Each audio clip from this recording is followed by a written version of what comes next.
저는 박영숙입니다. 올해 69이죠. 평생 남의 식당 주방에서 일했습니다. 설거지부터 시작해서 나중엔 밑반찬까지 담당했죠. 손등은 세제 때문에 거칠어졌고 허리는 구부정하게 굽었습니다. 그래도 전 행복했어요. 아들 준혁이를 대학까지 보냈거든요. 남편은 준혁이가 고등학생 때 세상을 떠났습니다. 교통사고였죠. 그날 이후 전 하루도 쉬지 않고 일했어요. 아침 5시에 일어나 식당으로 출근하고 밤 10시에 집에 돌아왔습니다. 준혁이 대학 등록금을 벌어야 했거든요. 지금 준혁이는 대기업 과장입니다. 며느리 혜진이는 약사예요. 손주도 둘이나 있죠. 다들 부러워했습니다. 식당 주방에서 일하던 제가 아들을 그렇게 훌륭하게 키웠다고요. 그런데 요즘 전 자꾸만 외로웠습니다. 명절에도 아들 가족은 바빴어요. 처가 쪽 모임이 많다면서 명절 당일에만 잠깐 들렀다 갔죠. 생일에도 용돈 5만 원과 함께 전화통화가 전부였습니다. 전 괜찮다고 말했어요. 바쁜 걸 아니까요. 복지관 친구들과 어울리면서 위로받았습니다. 김옥순 언니, 이미자 언니와 함께 배드민턴도 치고 노래교실도 다녔죠. 그렇게 하루하루를 보냈습니다. 그러던 어느 날이었어요. 옥순 언니가 신나게 말했습니다. 영수가 우리 다음 달에 경주 버스투어 가자. 불국사도 보고 첨성대도 보고 1박 2일로 딱 이틀이야. 전 솔직히 가슴이 뛰었습니다.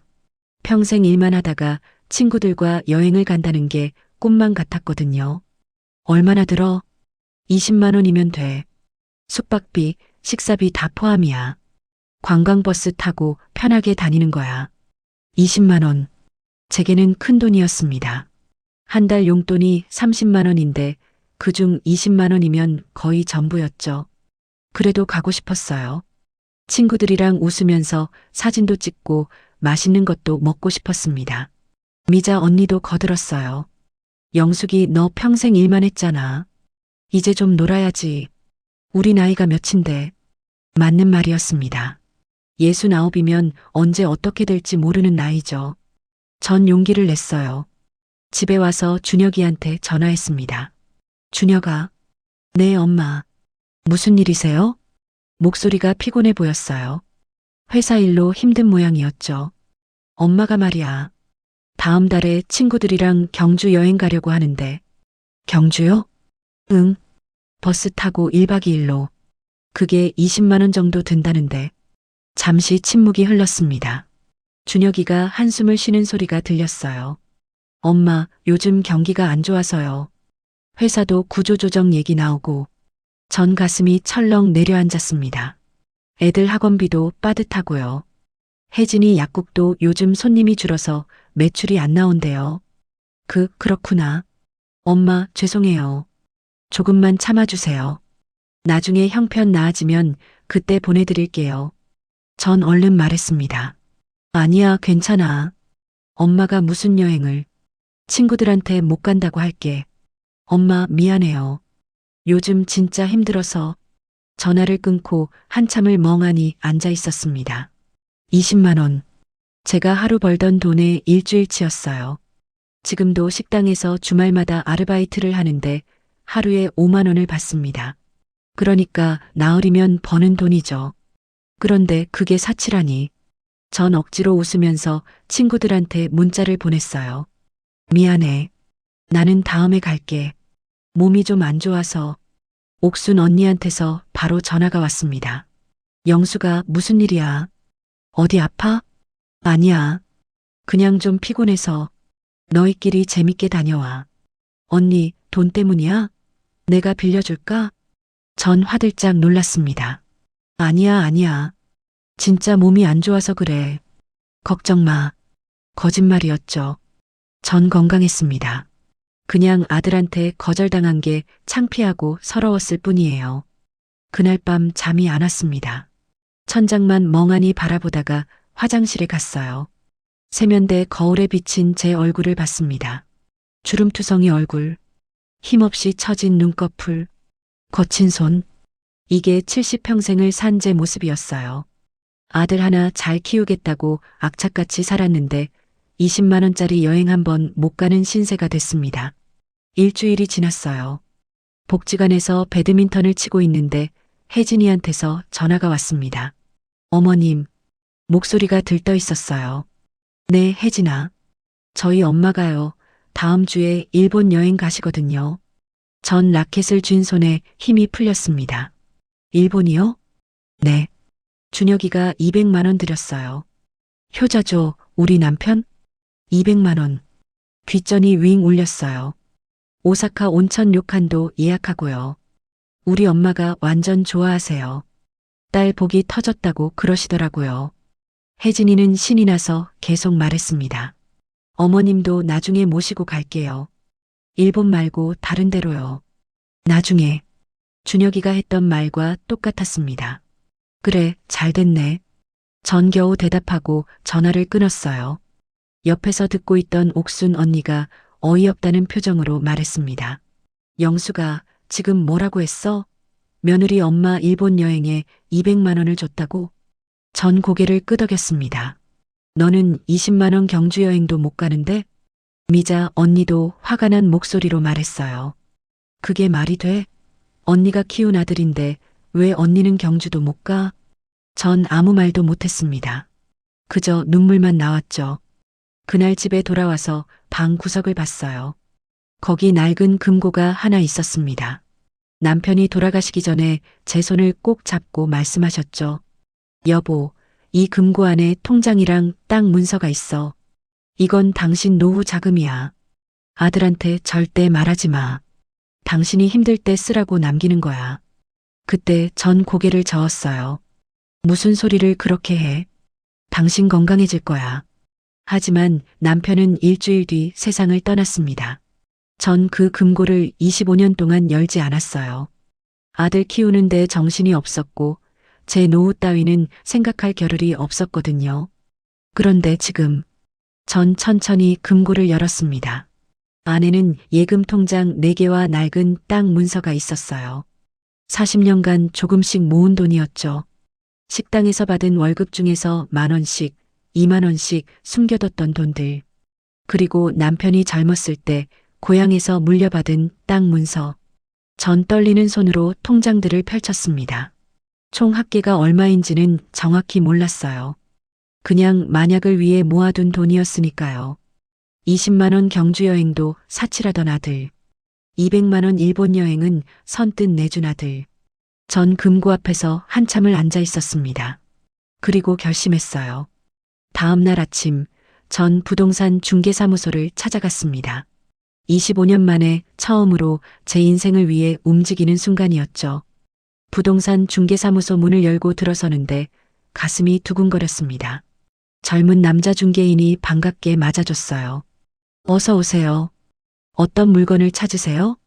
전 떨리는 손으로 가방에서 땅 문서를 꺼냈습니다. 이 땅 시세가 얼마나 될까요?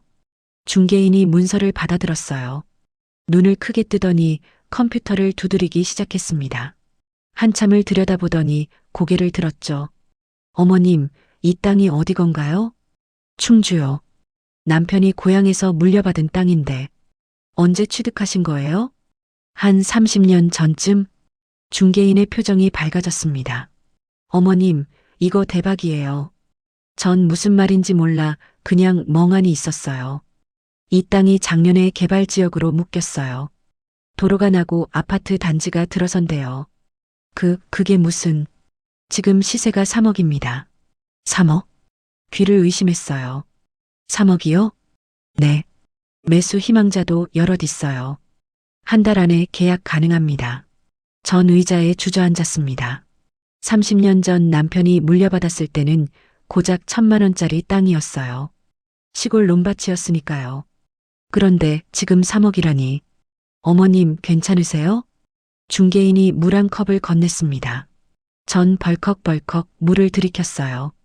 정말 3억이 맞나요? 네. 제가 감정평가까지 받아드릴게요. 일주일만 시간 주세요. 집으로 돌아오는 길. 정 걷는 게 아니라 둥둥 떠다니는 기분이었습니다. 3억? 그리고 40년간 모은 통장들까지 합치면 거의 4억 가까운 돈이에요. 현관문을 열고 들어서서 남편 사진을 봤습니다. 여보, 당신이 우리 노후를 지켜준 거예요. 눈물이 주르륵 흘러내렸죠. 그때 휴대폰이 울렸어요. 혜진이었습니다. 어머님, 저희 엄마 일본 출발했어요. 그래. 지금 인천공항인데요. 사진 보내드릴게요.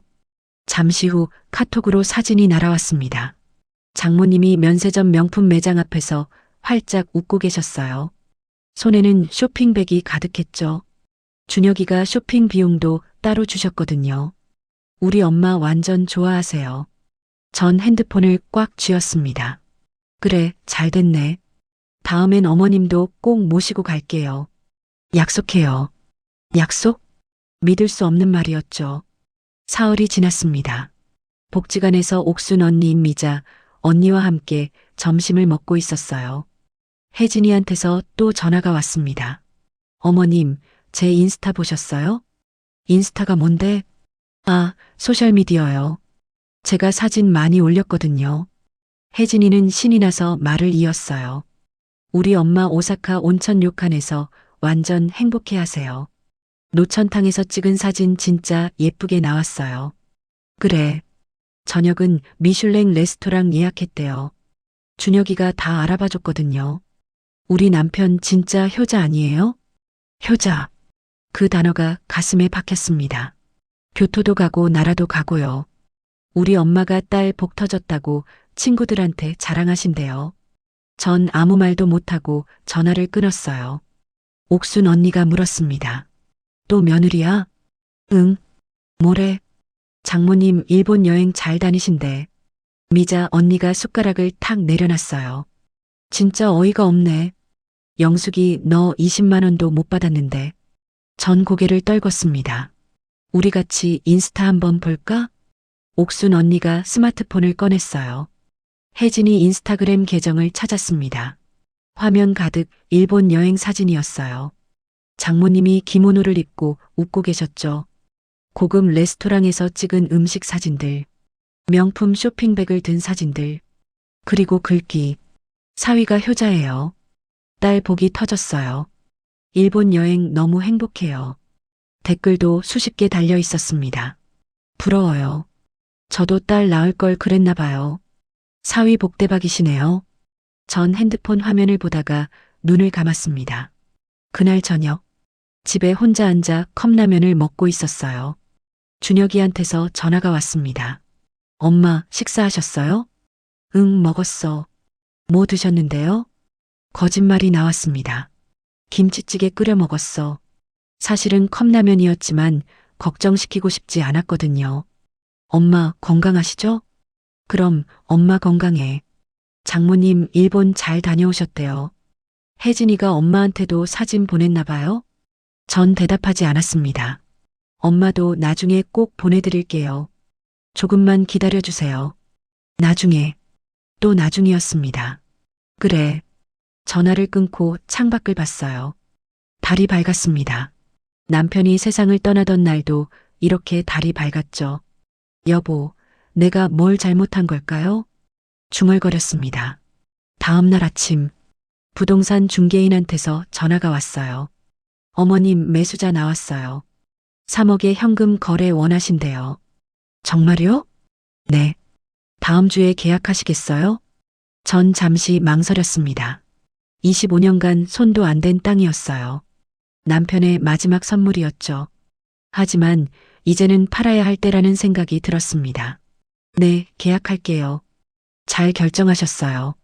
서류 준비해 드릴게요. 전화를 끊고 서랍에서 여행사 팸플릿을 꺼냈어요. 복지관에 비치된 거였는데 며칠 전에 몰래 가져왔습니다. 유럽 20일 상품, 미국 서부 15일 상품, 동남아 한 달 살기 상품, 한 장 한 장 넘기면서 봤습니다. 파리 에펠탑, 로마 콜로세움, 뉴욕 자유의 여신상, 평생 TV에서만 보던 풍경들이었어요. 나도 한번 가보면 안 될까? 혼잣말이 나왔습니다. 그때 핸드폰이 또 울렸어요. 또 혜진이었습니다.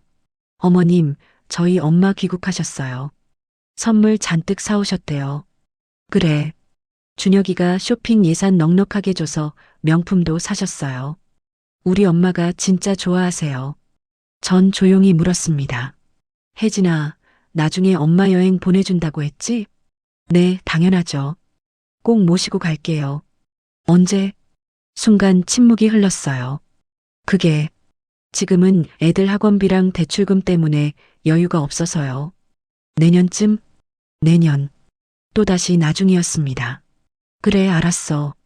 전화를 끊고 여행사 팸플릿을 다시 펼쳤습니다. 세계 일주 3개월 상품 1,500만 원. 비싼 돈이었지만 이제 전 그 돈이 있었어요. 손가락으로 팸플릿의 파리 사진을 쓰다듬었습니다. 나도 가보고 싶다. 이번엔 확신에 찬 목소리였습니다. 그날 오후 여행사에 전화를 걸었어요. 여보세요. 세계 일주 상품 상담받고 싶은데요. 네, 고객님. 몇 분이 가시나요? 한 명이요. 저 혼자요. 연세가 어떻게 되시나요? 69입니다. 잠시 침묵이 흘렀습니다. 혹시 보호자 동반은? 필요 없어요. 전 건강합니다. 목소리에 힘을 줬어요. 알겠습니다. 내일 방문하셔서 상담받으시겠어요? 네, 내일 갈게요. 전화를 끊고 거울을 봤습니다. 주름진 얼굴이었지만 눈빛만은 살아있었어요.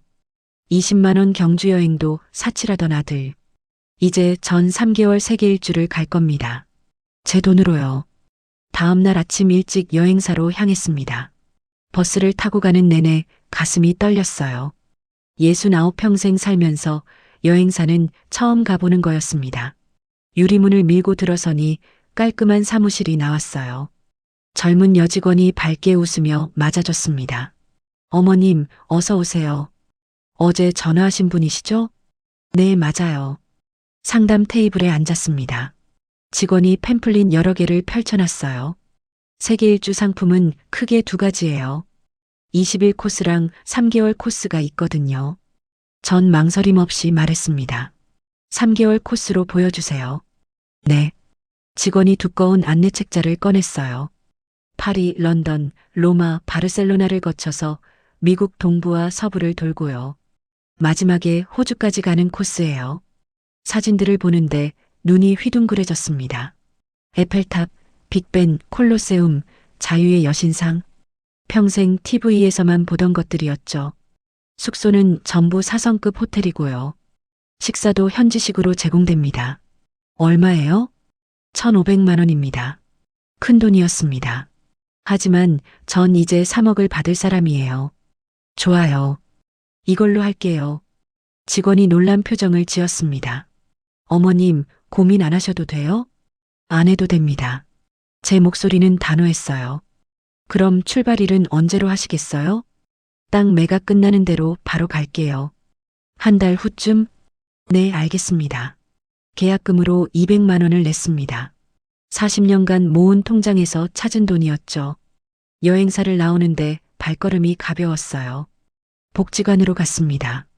옥순 언니와 미자 언니가 배드민턴을 치고 있었어요. 언니들, 둘이 돌아봤습니다. 영수가 무슨 일이야? 표정이 왜 그래? 전 시익 웃었어요. 나 세계 일주 간다. 뭐? 두 사람이 동시에 소리쳤습니다. 3개월짜리 세계 일주 상품 계약했어. 영수가 너 정신 나갔어? 그게 얼만데? 1,500만 원. 미자 언니가 라켓을 떨어뜨렸어요. 미쳤구나 진짜. 그 돈이 어디 있다고. 전 조용히 말했습니다. 우리 남편이 남긴 땅 팔았어. 3억에. 3억? 옥순 언니의 목소리가 커졌습니다. 그래. 개발지역으로 묶여서 값이 올랐대. 그리고 내가 40년간 몰래 모은 돈도 있어. 두 사람은 말을 잇지 못했어요. 전 계속 말했습니다.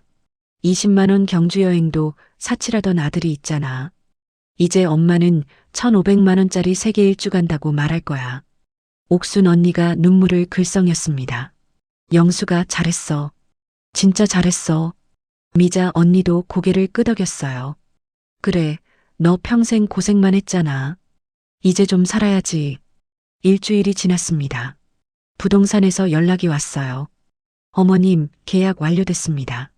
잔금은 2주 후에 들어와요. 고맙습니다. 전 통장을 정리하기 시작했어요.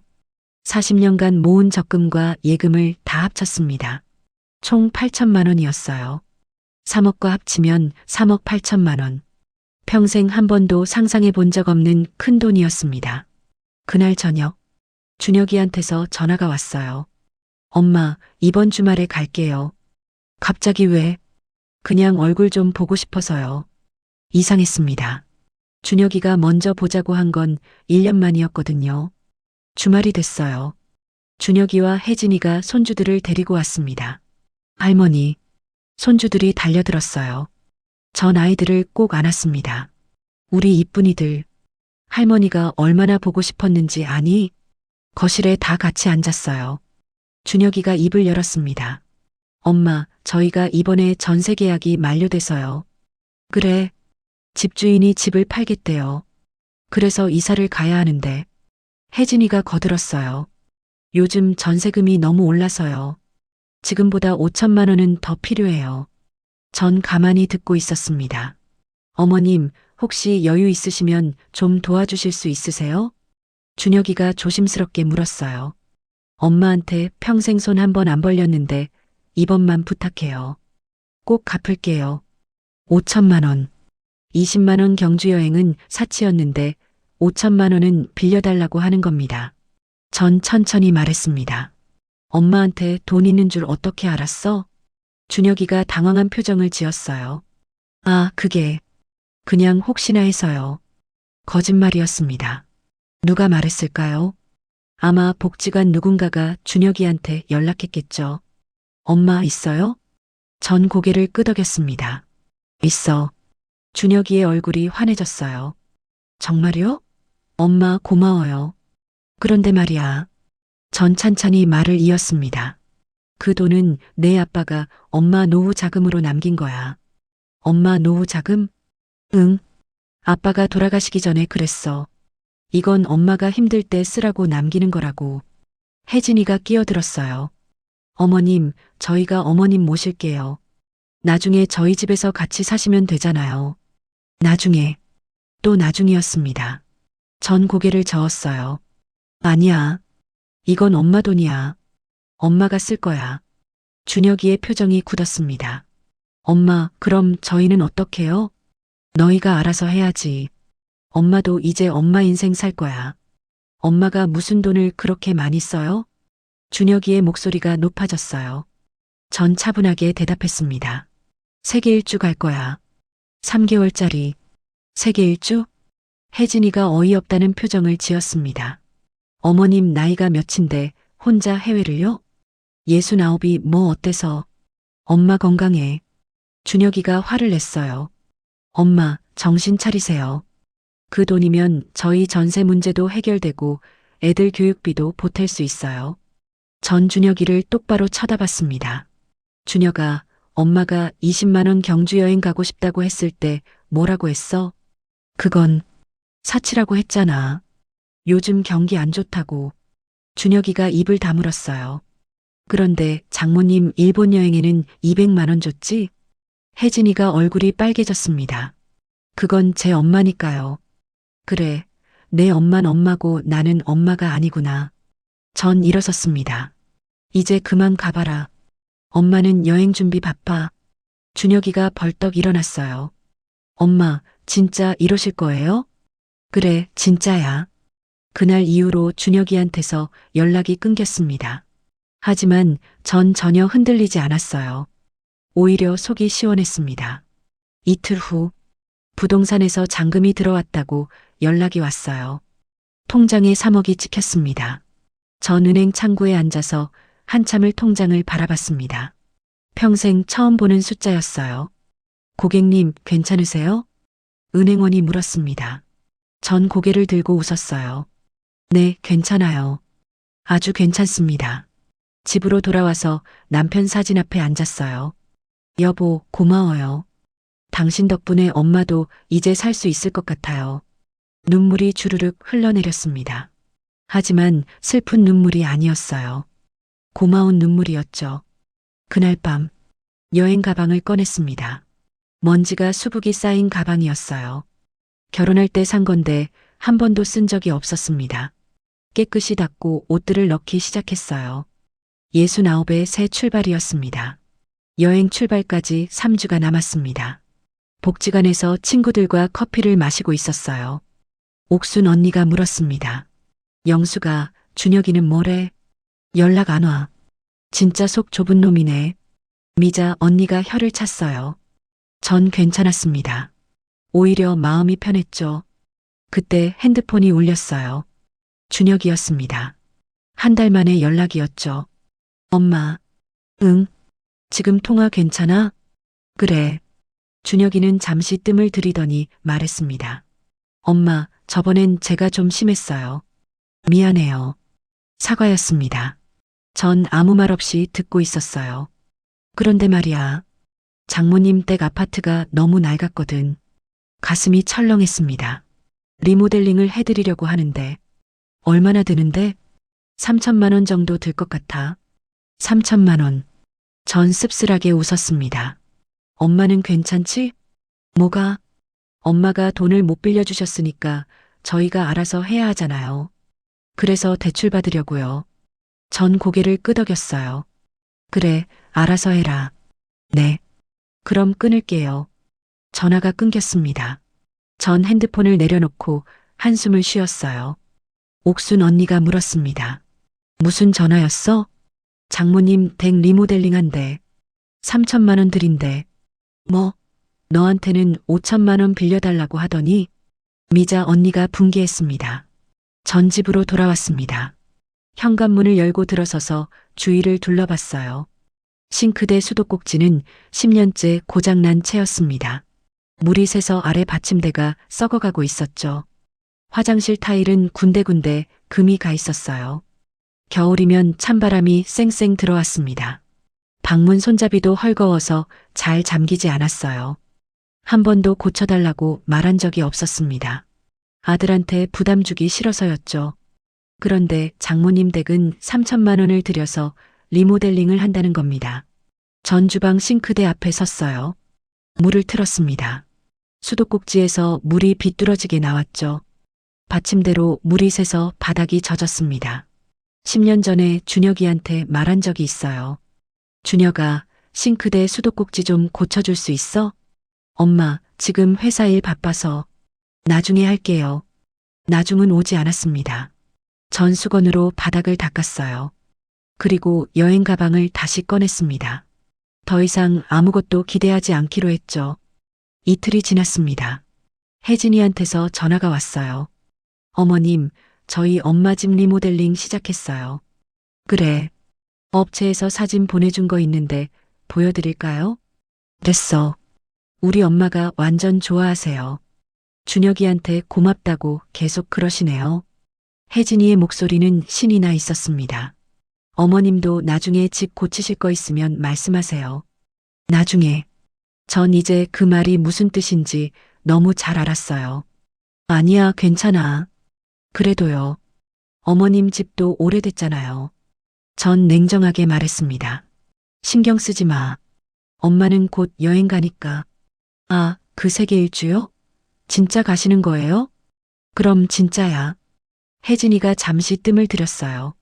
어머님, 그 돈 있으면 저희 애들 교육비 좀. 전 단호하게 끊었습니다. 혜진아, 이건 엄마 돈이야. 엄마가 쓸 거야. 하지만 전화 끊을게. 전 핸드폰을 탁 끊어버렸습니다. 손이 떨렸어요. 화가 난 게 아니라 서러웠습니다. 일주일이 지났어요. 혜진이 인스타그램에 또 사진이 올라왔습니다. 복지관에서 옥순 언니가 보여줬어요. 장모님 댁 리모델링 비포 애프터 사진이었죠. 우리 사위가 3천만 원 들여서 집 리모델링 해줬어요. 효자복 터졌어요. 댓글이 수십 개 달려 있었습니다. 부러워요. 저희 사위는 언제 저렇게 해주려나. 딸 복이 대박이시네요. 전 핸드폰 화면을 보다가 눈을 감았습니다. 옥순 언니가 손을 잡아줬어요. 영수가 괜찮아? 응, 괜찮아. 전 정말 괜찮았습니다. 이제 더 이상 아프지 않았어요. 그냥 담담할 뿐이었죠. 집으로 돌아와서 여행사에 전화를 걸었습니다. 저 박영숙인데요. 출발일 좀 앞당길 수 있을까요? 언제로 하시겠어요? 이번 주 금요일이요. 네, 가능합니다. 항공권 바로 발권해 드릴게요. 전화를 끊고 옷장을 열었어요. 낡은 옷들 뿐이었습니다. 40년 동안 입던 옷들이었죠. 전 백화점에 갔습니다. 평생 처음이었어요. 여성복 매장에서 점퍼 한 벌을 골랐습니다. 25만 원이었어요. 예전 같았으면 상상도 못할 가격이었죠. 포장해 주세요. 점원이 활짝 웃었습니다. 운동화도 샀어요. 등산용 배낭도 샀습니다. 총 100만 원이 넘게 썼죠. 하지만 전혀 아깝지 않았습니다. 백화점을 나오는데 발걸음이 가벼웠어요. 저녁에 집에서 짐을 쌌습니다. 새로 산 옷들을 가방에 넣었어요. 여권도 챙기고 비상약도 챙겼습니다. 그때 초인종이 울렸습니다. 준혁이었어요. 엄마, 왜 왔어? 그냥 얼굴 좀 보려고요. 준혁이는 거실로 들어와 앉았습니다. 여행 가방을 보더니 물었어요. 진짜 가시는 거예요? 그럼 언제 출발하는데요? 이번 주 금요일. 준혁이는 한참을 아무 말도 하지 않았습니다. 그러더니 조심스럽게 말했어요. 엄마, 저희 전세자금 문제는 해결됐어요. 대출 받았거든요. 그래, 다행이네. 그런데 이자가 좀 부담돼서요. 전 준혁이를 쳐다봤습니다. 그래서 혹시 엄마가 이자라도 좀 도와주실 수? 전 손을 들어 말을 막았어요. 준혁아, 엄마 말 잘 들어봐. 준혁이가 입을 다물었습니다. 내 아빠가 이 돈을 남긴 이유가 뭔지 알아? 엄마 노후 자금이야. 엄마가 힘들 때 쓰라고. 전 천천히 말을 이었습니다. 엄마가 20만 원 경주 여행 가고 싶다고 했을 때 넌 뭐라고 했어? 준혁이는 고개를 숙였어요. 사치라고 했잖아. 애들 학원비 빠듯하다고. 엄마, 그건. 그런데 장모님은 일본에 200만 원 주고 집 리모델링에 3천만 원 쓰고. 준혁이의 얼굴이 빨개졌습니다. 엄마는 엄마가 아니구나. 전 일어섰어요. 이제 가봐라. 엄마는 여행 준비 바빠. 준혁이가 벌떡 일어났습니다. 엄마, 제가 잘못했어요. 알아. 근데 이제 늦었어. 엄마. 전 현관문을 열어줬습니다. 준혁이는 결국 나갔어요. 문을 닫고 나니 가슴이 먹먹했습니다. 하지만 후회는 없었어요. 전 여행 가방 앞에 다시 앉았습니다. 금요일이면 출발입니다. 69의 새로운 시작이었죠. 싱크대에서 물이 또 새고 있었지만 전 신경 쓰지 않았습니다. 3개월 후에 돌아오면 그때 고치면 되는 거니까요. 제 돈으로요. 금요일 아침이 밝았습니다. 새벽 5시에 눈이 떠졌어요. 평소 습관대로 일어난 거였죠. 하지만 오늘은 식당에 가는 날이 아니었습니다. 인천공항으로 가는 날이었어요. 샤워를 하고 새로 산 옷을 입었습니다.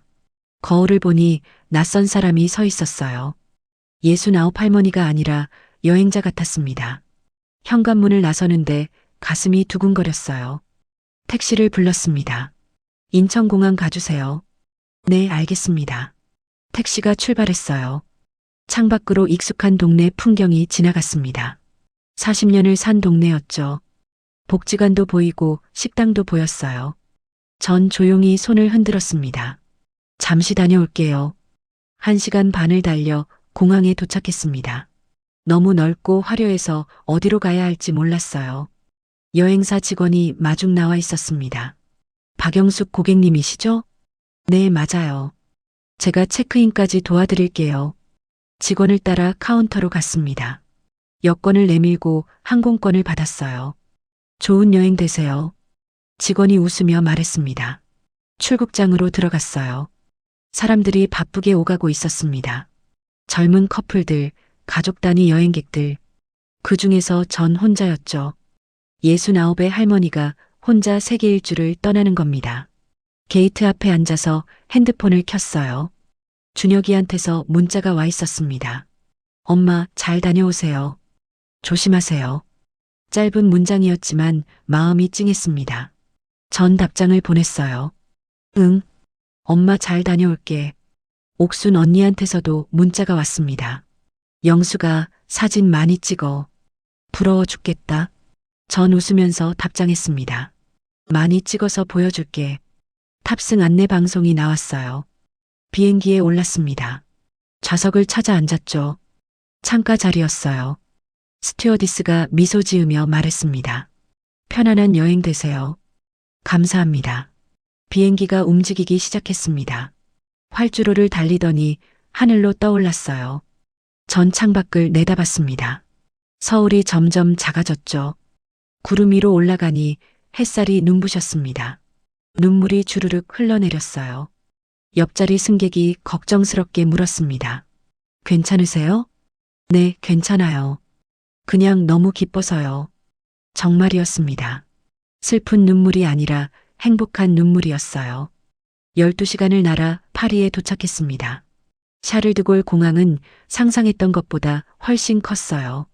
가이드가 마중 나와 있었습니다. 박영숙님? 네. 저는 이번 여행 가이드 김민수입니다. 반갑습니다. 가이드는 30대 초반으로 보였어요. 혹시 혼자 오셨어요? 네. 대단하시네요. 용기가 정말 대단하십니다. 전 쑥스럽게 웃었습니다. 호텔로 이동했어요. 에펠탑이 보이는 호텔이었죠. 방에 들어가서 창문을 열었습니다. 저 멀리 에펠탑이 우뚝 서 있었어요. TV에서만 보던 에펠탑이 눈앞에 있었습니다. 전 한참을 멍하니 바라봤어요. 내가 정말 파리에 왔구나. 그날 저녁, 가이드가 전화를 걸어왔습니다. 영숙님, 저녁 식사하러 나오시겠어요? 다른 분들이랑 같이요. 네, 나갈게요. 레스토랑에 갔습니다. 이번 여행에 참가한 사람들이 모여 있었어요. 대부분 60대 부부들이었습니다. 전 혼자였죠. 한 부부가 말을 걸어왔어요. 안녕하세요. 저희는 서울에서 왔어요. 저도요. 반갑습니다. 혼자 오셨어요? 네. 부인이 감탄했습니다. 대단하세요. 용기가 정말 대단하세요. 전 그저 웃었습니다. 식사를 하면서 이야기를 나눴어요. 다들 자식들이 보내줬다고 했습니다. 우리 아들이 70생신 선물로 보내줬어요. 우리는 딸이 효도 여행으로 보내줬어요. 전 조용히 듣고 있었습니다. 누군가 물었어요. 영숙님은요? 전 제 돈으로 왔어요. 어머, 대단하시네요. 전씩 웃었습니다. 네, 평생 모은 돈이에요. 숙소로 돌아와 침대에 누웠습니다. 천장을 바라보는데 눈물이 또 났어요. 하지만 이번에도 슬픈 눈물이 아니었습니다. 복지관 친구들한테 문자를 보냈어요. 언니들, 내가 지금 파리야. 에펠탑이 보여. 사진도 몇 장 찍어서 보냈습니다. 창밖 야경 사진이었죠. 답장이 바로 왔어요. 영수가 완전 부럽다. 사진 진짜 예쁘다. 너 정말 잘했어. 전 핸드폰을 꼭 쥐고 웃었습니다. 다음 날부터 본격적인 관광이 시작됐어요. 에펠탑에 올라갔습니다. 전망대에서 파리 시내를 내려다봤죠. 센 강이 흐르고 건물들이 빼곡했습니다. 여보, 내가 여기까지 왔어요. 하늘의 남편에게 속삭였습니다. 루브르 박물관도 갔어요. 모나리자를 직접 봤습니다. 생각보다 작았지만 신비로웠어요. 베르사유 궁전에도 갔습니다. 거울의 방에서 사진을 찍었죠. 가이드가 셔터를 눌러줬어요. 영숙님, 정말 행복해 보이세요. 그래요? 네. 얼굴이 환하세요. 전 거울을 봤습니다. 정말 제 얼굴이 환했어요. 주름이 그대로였지만 눈빛이 달랐습니다. 일주일이 파리에서 흘렀습니다. 런던으로 이동했어요. 유로스타를 타고 해협을 건넜죠. 빅벤과 타워 브릿지를 봤습니다. 대형 박물관에서 이집트 유물을 봤어요. 버킹엄 궁전에서 근위병 교대식을 봤습니다. 매일매일이 꿈 같았어요. 저녁마다 복지관 친구들한테 사진을 보냈습니다. 영수가, 너 완전 연예인 됐다.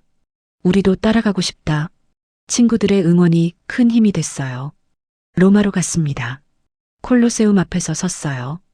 2000년 전 건물이 여전히 우뚝 서 있었습니다. 트레비 분수에서 동전을 던졌죠. 다시 로마에 올 수 있게 해달라고 소원을 빌었습니다. 바티칸에도 갔어요. 시스티나 성당의 천장화를 봤습니다. 목이 아플 정도로 올려다봤죠. 미켈란젤로의 작품이었습니다. 한 달이 유럽에서 흘렀어요. 이제 미국으로 갈 차례였습니다. 뉴욕에 도착했죠. 자유의 여신상을 받습니다. 타임스퀘어를 걸었어요. 엠파이어 스테이트 빌딩에 올랐습니다. 센트럴파크에서 쉬었죠. 샌프란시스코로 갔습니다. 금문교를 건넜어요. 피셔맨스 워프에서 해산물을 먹었습니다. 알카트라즈 섬도 구경했죠. 2달이 지났습니다. 마지막 목적지는 호주였어요. 시드니 오페라 하우스 앞에 섰습니다. 하얀 건물이 햇살에 반짝였어요. 그레이트 베리어 리프에서 스노클링을 했습니다. 69에 처음 해본 스노클링이었죠. 물속 산호초가 너무 아름다웠습니다. 울룰루도 갔어요. 사막 한가운데 서 있는 거대한 바위였습니다. 일몰을 보는데 눈물이 났어요.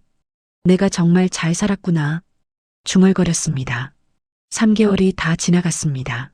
마지막 날 밤, 호텔방에 앉아서 사진들을 정리했어요. 수백 장의 사진이 있었습니다. 에펠탑, 빅벤, 콜로세움, 자유의 여신상, 모두 제가 직접 찍은 사진들이었죠. 준혁이한테 문자를 보냈습니다. 준혁아, 엄마 내일 한국 들어가. 답장이 바로 왔어요. 엄마, 잘 다녀오셨어요? 공항에 마중 나갈게요. 전 고개를 저었습니다. 아니야, 혼자 갈 수 있어. 집에서 봐. 알겠어요. 조심히 오세요. 핸드폰을 내려놓고 창밖을 봤습니다. 시드니의 야경이 반짝이고 있었어요. 내일이면 한국으로 돌아갑니다. 하지만 전 더 이상 예전의 박영숙이 아니었어요. 세계를 본 박영숙이었습니다. 인천공항에 도착했습니다. 3개월 만에 밟는 한국 땅이었어요. 입국장을 나오는데 다리가 후들거렸습니다. 긴 여행으로 지친 것도 있었지만 설렘도 있었죠. 택시를 타고 집으로 향했어요. 창밖 풍경은 여전했습니다. 하지만 제 마음은 완전히 달라져 있었죠. 현관문을 열고 들어섰습니다. 먼지가 수북이 쌓여 있었어요. 창문을 열어 환기를 시켰습니다. 그때 초인종이 울렸어요. 옥순 언니와 미자 언니였습니다. 영수가. 2사람이 와락 안겼어요. 언니들 보고 싶었어? 우리도. 너 완전 연예인 됐더라. 옥순 언니가 제 얼굴을 이리저리 살폈습니다. 피부도 좋아지고 표정도 환해졌어. 미자 언니도 고개를 끄덕였어요. 진짜 3개월 전이랑 다른 사람 같아. 전식 웃었습니다. 그래, 나도 그런 것 같아. 거실에 앉아서 여행 사진을 보여줬어요. 에펠탑 앞에서 찍은 사진, 콜로세움 앞에서 찍은 사진. 영수가, 이거 진짜 다 내가 간 거야? 응, 다 내 발로 걸어 다녔어. 2사람은 감탄하며 사진을 넘겼습니다. 우리도 돈 모아서 같이 가자. 옥순 언니가 말했어요. 그래, 내년에 같이 가. 전 진심으로 말했습니다. 친구들이 돌아가고 혼자 남았어요. 침대에 누워 천장을 바라봤습니다. 여행 내내 생각했던 것들이 떠올랐죠. 앞으로 어떻게 살아야 할까? 다음 날 아침, 부동산에 전화를 걸었습니다. 원룸 좀 알아봐 주세요. 어머님, 이사 가시려고요? 네. 작아도 괜찮아요. 깨끗하고 따뜻하면 돼요. 알겠습니다. 몇 군데 알아볼게요.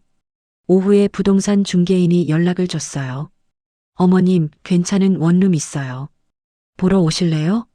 네, 지금 갈게요. 원룸은 복지관에서 10분 거리였습니다. 신축 건물이라 깨끗했어요.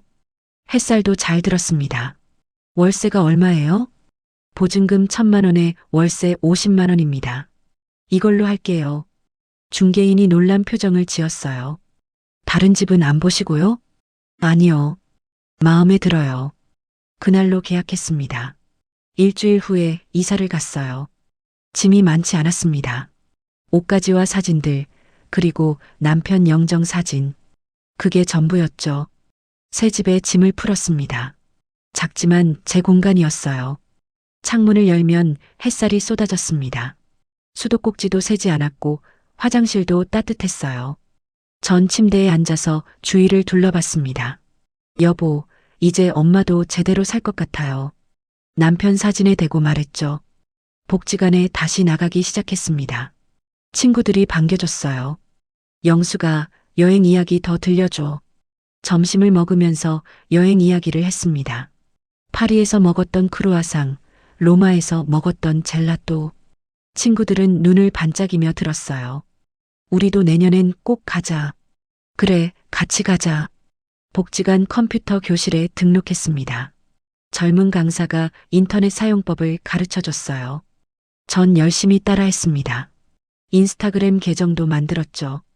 여행 사진들을 하나씩 올리기 시작했습니다. 파리 에펠탑 앞에서 찍은 사진.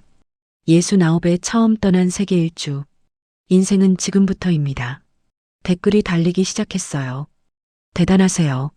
저도 용기 얻었어요. 할머니 멋지세요. 전 하나하나 답글을 달았습니다. 수영도 배우기 시작했습니다. 복지관 수영장에서 초급반 수업을 들었어요. 처음엔 물이 무서웠습니다. 하지만 일주일 만에 적응했죠. 한 달 후엔 자유형으로 25m를 갈 수 있었어요. 영숙 씨, 진짜 대단하세요. 강사가 엄지를 치켜 세웠습니다. 등산 동호회도 가입했어요. 매주 토요일마다 산에 갔습니다. 북한산, 관악산, 도봉산. 정상에 오르면 세상이 발 아래 있었어요. 이게 사는 거구나. 정상에서 외쳤습니다. 2달이 지났습니다. 준혁이한테서 전화가 왔어요. 엄마, 요즘 어떻게 지내세요? 잘 지내지. 이사 가셨다면서요? 응. 원룸으로 이사했어. 준혁이가 잠시 뜸을 들였습니다. 엄마, 명절에 오실 거죠? 명절이었습니다. 추석이 다가오고 있었죠. 글쎄, 바빠서 모르겠는데. 엄마, 바쁘시긴 뭐가 바빠요? 준혁이의 목소리가 높아졌어요. 전 차분하게 말했습니다. 수영 배우고 등산 다니고 컴퓨터 배우느라 바빠. 엄마. 그리고 다음 달에 제주도 한 달 살기 가거든. 제주도요? 응. 친구들이랑 같이. 준혁이는 아무 말도 하지 못했어요. 명절엔 너희끼리 보내. 엄마는 바빠. 전화를 끊었습니다. 가슴이 시원했어요. 제주도 한 달 살기 준비를 시작했습니다. 옥순 언니, 미자 언니와 함께 가기로 했거든요. 숙소도 예약하고 렌터카도 예약했습니다. 영수가 진짜 신난다. 옥순 언니가 말했어요. 나도. 우리 제주도 구석구석 다 돌아보자. 출발 일주일 전 혜진이한테서 전화가 왔습니다. 어머님, 추석에 오시는 거죠? 못 가. 네. 제주도 가거든. 어머님, 명절인데 어떡해. 전 냉정하게 말했습니다. 혜진아, 엄마도 이제 엄마 인생 살 거야. 하지만 가족인데요. 가족이면 20만 원 경주 여행도 보내줬어야지. 혜진이는 할 말을 잃었어요. 명절 잘 보내. 끊을게. 전화를 끊고 여행 가방을 챙겼습니다. 제주도에서 입을 옷들을 넣었어요. 새로 산 원피스도 넣었습니다. 제주도에 도착했습니다. 공항에서 렌터카를 빌렸어요. 옥순 언니가 운전을 했습니다. 자, 출발. 세 사람은 노래를 부르며 달렸어요. 한 달 동안 제주도 구석구석을 다녔습니다. 성산 일출봉에서 해돋이를 봤어요. 우도에서 자전거를 탔습니다. 한라산에도 올랐죠. 매일 새로운 식당에서 밥을 먹었어요. 흑돼지, 갈치조림, 전복죽. 이게 사는 거지. 미자 언니가 말했습니다. 맞아, 이게 사는 거야. 전 고개를 끄덕였어요. 저녁마다 숙소 베란다에 앉아서 바다를 봤습니다. 파도 소리가 들렸어요. 인스타그램에 사진을 올렸습니다. 제주도 한 달 살기 중 매일이 행복합니다. 댓글이 수백 개 달렸어요. 부러워요. 저도 따라하고 싶어요. 멋진 인생이세요. 전 하나하나 읽으며 웃었습니다. 한 달이 훌쩍 지나갔어요. 서울로 돌아오는 비행기에서 생각했습니다. 이제 진짜 내 인생이 시작됐구나. 창밖으로 제주도가 점점 작아졌어요. 하지만 가슴속엔 행복이 가득 차 있었습니다. 공항에 내려서 집으로 향했습니다. 현관문을 여는데 우편함에 편지가 있었어요. 준혁이 편지였습니다. 봉투를 뜯어서 읽었습니다. 엄마, 죄송해요. 제가 정말 잘못했어요. 편지는 길었습니다. 하지만 전 다 읽지 않았어요. 그냥 서랍에 넣어뒀습니다. 이제 중요한 건 아들의 사과가 아니었어요. 제 행복이었습니다. 거울을 봤습니다. 주름진 얼굴이었지만 눈빛은 살아있었어요. 박영숙, 앞으로도 잘 살아. 거울 속 제게 말했습니다. 69의 새로운 인생이 시작된 겁니다. 제주도에서 돌아온 지 한 달이 지났습니다. 아침마다 수영장에 가고 오후엔 복지관에서 친구들을 만났어요. 저녁엔 집에서 책을 읽거나 인스타그램을 했습니다. 평화로운 하루하루였죠. 명절이 다가왔습니다. 추석이었어요. 예전 같았으면 며칠 전부터 전 부침개를 부치고 나무를 묻혔을 겁니다. 하지만 올해는 달랐습니다. 친구들과 함께 속리산으로 여행을 가기로 했거든요. 영수가 짐 다 쌌어? 옥순 언니가 전화로 물었습니다. 응. 내일 아침 일찍 출발하자. 그래. 명절에 산 오르는 것도 좋을 것 같아. 전화를 끊고 가방을 챙겼어요. 그때 초인종이 울렸습니다. 누굴까 싶어서 문을 열었죠. 준혁이었습니다. 뒤에 혜진이와 손주들도 있었어요. 엄마. 준혁이가 조심스럽게 말했습니다. 왜 왔어? 명절인데 인사드리러 왔어요. 전 문틈 사이로 그들을 바라봤습니다. 들어와. 거실에 다 같이 앉았어요. 손주들이 달려들었습니다. 할머니, 보고 싶었어? 전 아이들을 안았습니다. 그래, 할머니도. 아이들은 죄가 없었으니까요. 준혁이가 입을 열었습니다. 엄마, 그동안 정말 죄송했어요. 혜진이도 고개를 숙였어요. 어머님, 저희가 잘못했어요. 전 아무 말 없이 듣고 있었습니다. 엄마가 경주 여행 가고 싶다고 했을 때 제가 사치라고 했죠. 준혁이의 목소리가 떨렸어요. 근데 장모님한텐 200만 원씩 쓰면서 엄마한텐 20만 원도 아까워했어요. 그리고 장모님 집은 3천만 원 들여서 리모델링 했으면서요. 혜진이가 말을 이었습니다. 어머님 집 수도꼭지는 10년째 고장 난 줄도 몰랐어요. 전 여전히 침묵했습니다. 엄마가 세계 일주 간다고 했을 때도 말렸어요. 그 돈 저희 주라고 했고요. 준혁이가 눈물을 글썽였어요. 제가 정말 나쁜 아들이었어요. 혜진이도 눈물을 닦았습니다. 저도 나쁜 며느리였어요. 제 엄마만 챙기고 어머님은 소홀히 했어요. 전 천천히 입을 열었습니다. 알았으면 됐어. 엄마, 이제 와서 미안하다고 해도 달라지는 건 없어. 준혁이가 고개를 떨궜습니다. 전 계속 말했습니다. 엄마는 70평생을 살았어. 그동안 너 하나 잘 키우겠다고 악착같이 살았지. 엄마, 식당 설거지 40년 했어. 손등이 얼마나 거칠어졌는지 알아? 전 손을 내밀었어요. 주름지고 거친 손이었습니다. 이 손으로 너 대학 보냈어. 준혁이가 제 손을 잡았습니다. 엄마, 죄송해요. 미안하다는 말은 이제 됐어. 엄마는 이제 엄마 인생 살 거야. 전 손을 빼냈습니다. 세계 일주도 갔고 제주도 한 달 살기도 했어. 알아요. 인스타그램 봤어요. 혜진이가 말했습니다. 어머님 정말 행복해 보이시더라고요. 전 고개를 끄덕였어요. 그래, 엄마 행복해.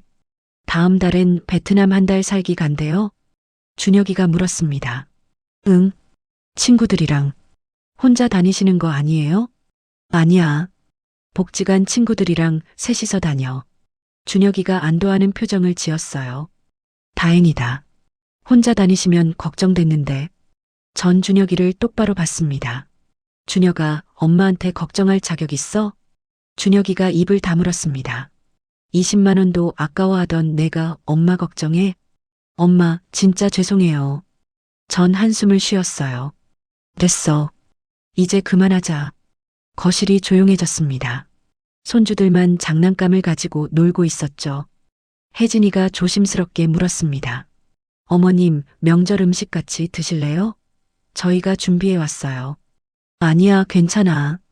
어머님, 엄마는 내일 아침 일찍 속리산 가거든. 준혁이가 놀란 표정을 지었어요. 명절인데 여행 가세요?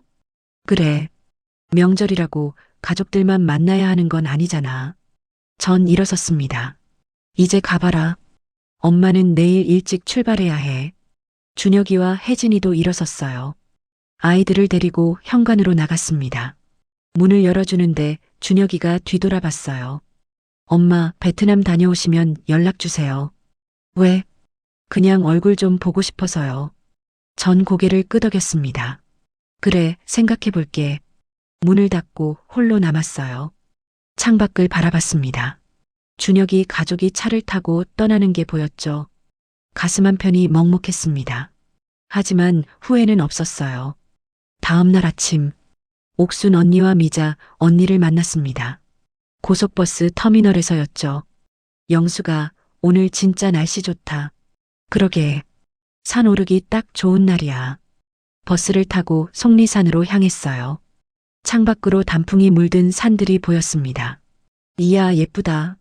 미자 언니가 감탄했어요. 속리산에 도착해서 산을 오르기 시작했습니다. 천천히 걸었어요. 나이가 있으니 서두를 필요가 없었죠. 중간중간 쉬면서 경치를 봤습니다. 단풍이 정말 아름다웠어요. 영수가 내 인스타에 올릴 사진 찍어줄까? 옥순 언니가 물었습니다. 그래, 부탁해. 단풍나무 아래서 사진을 찍었어요. 나중에 확인해 보니 정말 잘 나왔습니다. 정상에 도착했습니다. 3시간이 걸렸죠. 정상에서 도시락을 먹었어요. 김밥과 과일이었습니다. 이게 명절이지 뭐. 미자 언니가 말했습니다. 맞아. 이게 진짜 명절이야. 전 웃으며 대답했어요. 산을 내려와서 근처 펜션에 묵었습니다.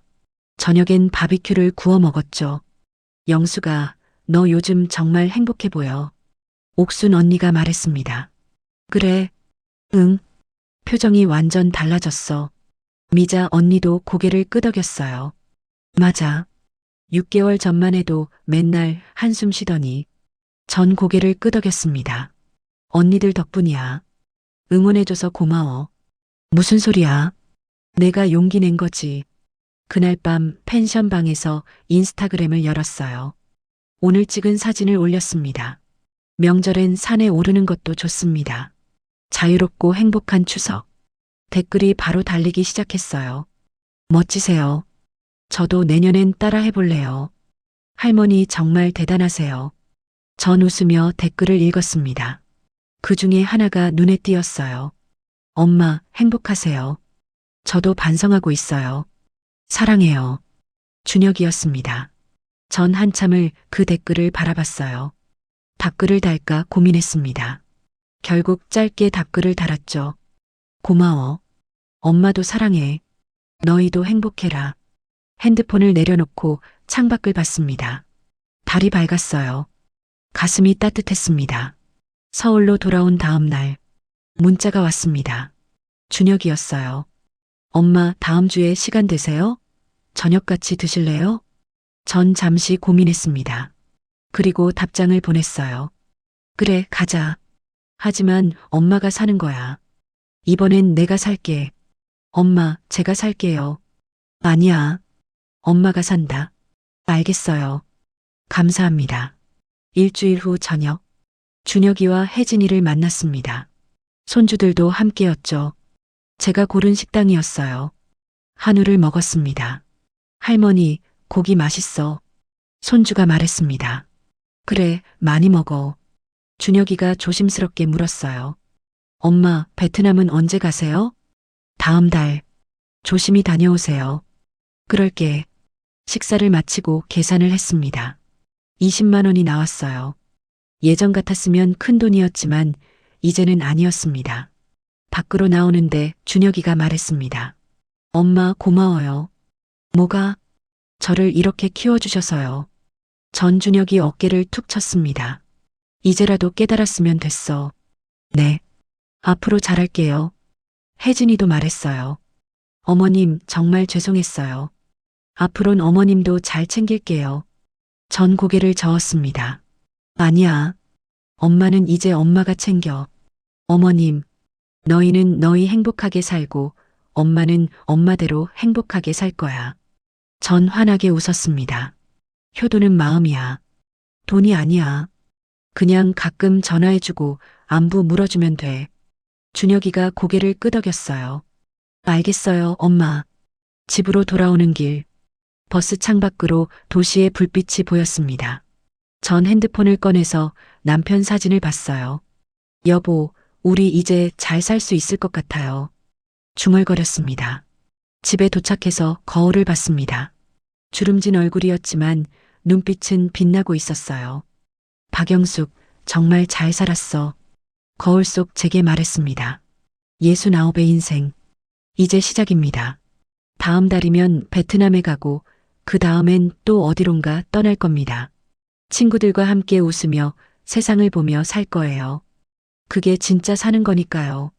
전 침대에 누워 눈을 감았습니다.